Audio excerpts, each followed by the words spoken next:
Hello, ladies and gentlemen. I'm Eddie Marcus, spokesman and advocate of basic human rights for all people. This is Sunday morning, I believe it's the 29th of January 2017.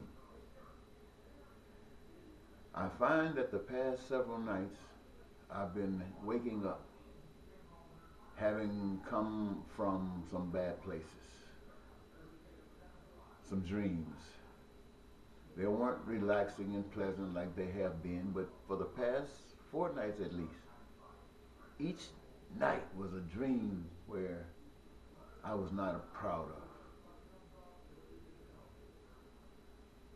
And so this morning it caught me off, and I'm thinking I should be able to tell you something, maybe to relieve me from whatever is causing these bad dreams.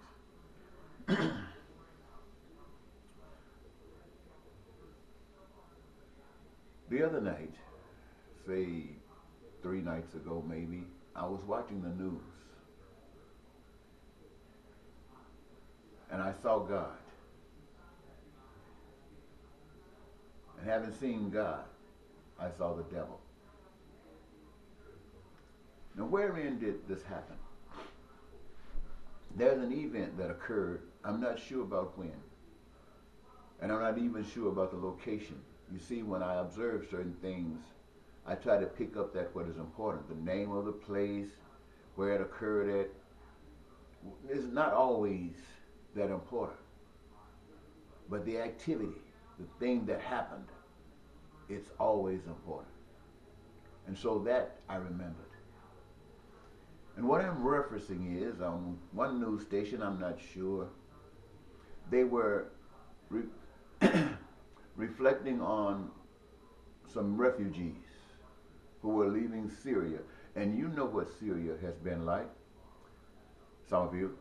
We've watched the news and we've seen the cities and towns bombed. We've seen buildings all torn down and people trying to run for survival. People who just want to live normal lives. They want to get up in the morning, do what people do during the day, go to bed at night, relax, wake up the next day, and continue the process.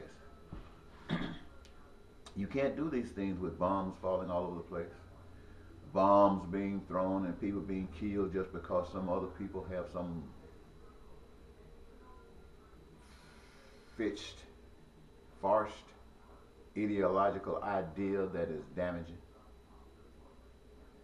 And so when people get caught up in this, they try to find some relief. They try to find some freedom. And sometimes the only freedom they appear to be able to find is to get themselves a raft, get themselves an inner tube, and hit the high seas to try to go someplace. And deep down inside their spirits, they're hoping that something is better than where they were at. It's like running from hell looking for a little peace. Hell, not in the center of the earth, not at the end of time, but today. Burnings, killings, and slaughter by savages, and they aren't Indians. And so they find themselves tossed in the waves of the sea, going to the left, to the right, wherever, but hoping that somewhere there's something that's better. And in this particular news release, there's a little town where fishermen, I believe, who have boats, and they knew of this exodus. And so they would take their boats out, and you would see children falling off rafts. You would see the rafts tossed and turning, and people falling off, still trying to swim in the rough seas. Pregnant women, old folk. And they went there to retrieve these people, to give them some assistance, to help them out. And they brought them out of these seas. Not everybody, some were killed, I'm sure. But they were out there with outstretched arms, saying, we love you. You are human beings just like us. Come, we will give you refuge. When I saw this, my heart melted. I was broken. I saw the love of God because I saw myself in the place of these people who were reaching out saying help. I saw myself there. But I didn't just see myself there. I saw myself in the fishermen. The guys who use their small boats to go out to say, come to us, we'll help you. Come on, come on, come on, don't give up, just come on. I saw that, and I saw myself in that. And when I saw somebody helping me, and when I saw the help coming, I saw God. I saw God. And what made it so obvious that it was God is that in my own country, I saw a man who the people had chosen as the next president of the United States and is indeed now serving as president of the United States, talking about building up walls, keeping people out who might be looking for refuge.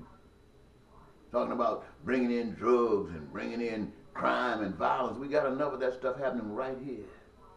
And so we want to close these borders. We want to close them, not allow people to come into this country. Now, a nation that was built on people coming to this country because they were running from oppression. They were running from degradation. Now, there's a man sitting up in the White House signing documents. No more. No more. We're going to fix America and make it great again, when we all know what that meant. We knew exactly what that meant. We were talking about rich people who came to this country, who financed expeditions to this country, who came here and because of what they saw in the visions that they had, they began to slaughter people who were already here, took their land, brought other people and made them slaves, worked them for nothing.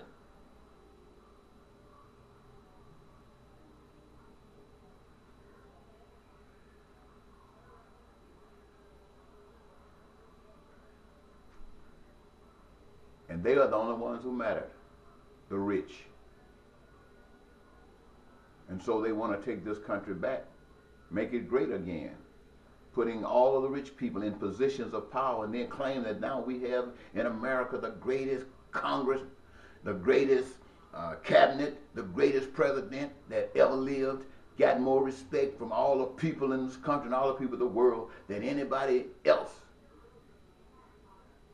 But they want to build walls to keep people out, to keep people who are running from hurt and pain and suffering out. Protect ourselves in a big bubble.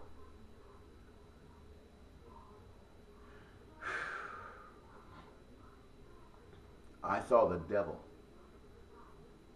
And then I heard him say stuff like, well, in certain places where persecution might be taking place and oppression is happening, and we might allow the Christians to come in. We won't allow the Muslims, as if there's some difference other than color.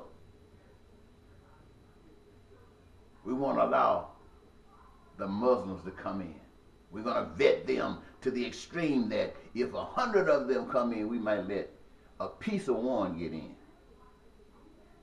And you can bet your last money that piece of one better be whiter than the white people that live here. Now, we're going to let Christians come in, as if there's some great big difference. I wonder, ladies and gentlemen, if you're listening to me today, what do you think that the Iraqis thought when they were invaded?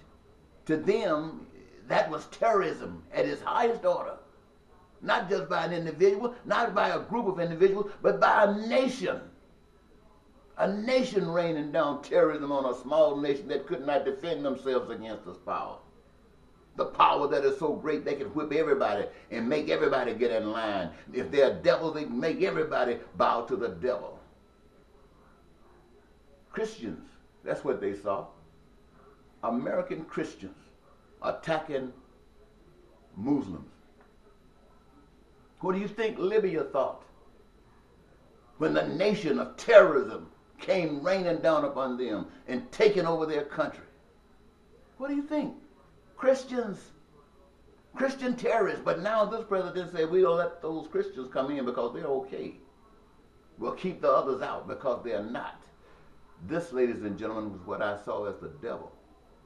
But the devil was not alone. The devil was empowered by you, by us, the American people, because we said it was okay. We had convinced ourselves that people attacked us because of our freedoms. What freedoms? Ask the black people what freedoms. Ask the natives what freedoms. Ask the women how much limited freedom they can get. Ask those who are poor, black, white, don't care where you come from in this nation. Ask them about the freedom. Well, I say these things to you, ladies and gentlemen. People say I'm angry. You're darn right I'm angry. When I know things don't have to be this way. When I know that there can be peace. When I know that there can be prosperity. When I know that there can be joy in this land. When I know there can be food, clothing, and shelter, not just for everybody in this country, but everybody on the face of the earth.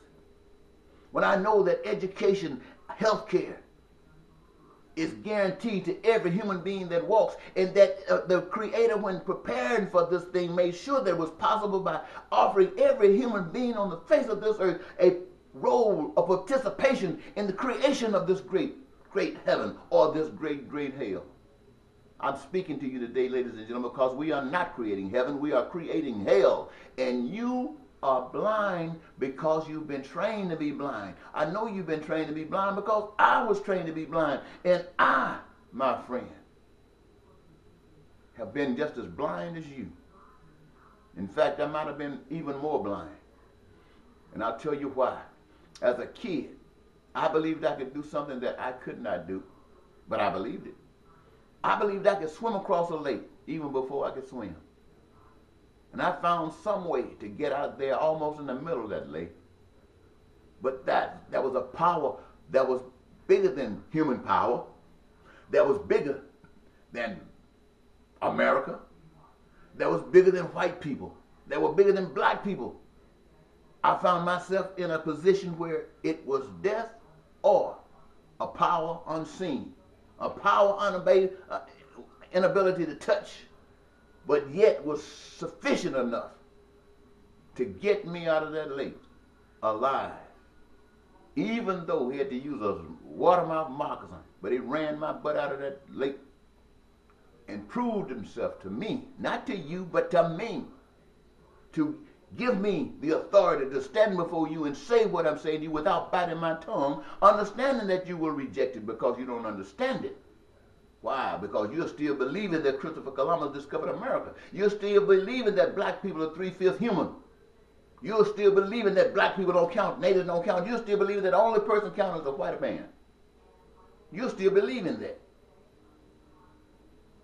And so, me was blessed. So I can come back and say before you unequivocally that you've been tricked. And you're on a path to hell, and you're leading the way. Now, if you were not, there's no way Donald Trump could be president of the United States. But as I saw him signing those documents, he even looked like the devil. And so, having said this to you on this morning, knowing that it's not going to do any good, but you've been given what I've been given, and you're going to do what you've been doing all along. But for those people who reach out to help others, God loves you. In America, I heard one, I believe it was Canada or someplace up in the north, where the president said if those were cities that accept refugees, if they didn't discontinue that, federal monies that they would be getting would be stopped. And I heard this official said, it's not that he's against the people, but he needs the money. So in order to get the money, the people must suffer. There will not be a hand reaching out to help you. Why? Because money is more important than you. And yet on the other side, I saw down in Texas someplace where a representative said, doesn't care if he never get a penny from the government. People who are more important, and if you're suffering and you're trying to escape, come there. And as many as they can receive, they will receive you. There, I saw God. Now, I don't know what you see.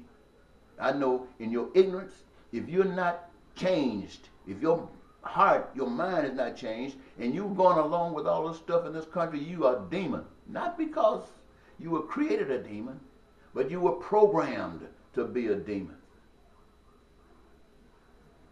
I remember saying the other day, 8 billion people, blind as a bat. My wife said, you know what that sounds like, don't you? You know what that sounds like. If I sit here and say 8 billion people blind as a bat, it might make you think there's only one person blind as a bat, and that's me, because I see you as something that you are not. But I'm not alone. Gandhi saw you as that. Martin Luther King saw you as that. Kennedy even warned us of that. But not only that, Jesus Christ saw us as that. And we proved that Jesus Christ was right. Because however long that was, today is what is still being practiced. So ladies and gentlemen, I want you to know that. You're going to see some different things. And I tell you it's true. Because I saw God in the goodness and kindness of people who reach out their hands. And I saw the devil who said, build me some walls. I don't want anything around me but what looks like me and I can control. You think about that. Bye-bye.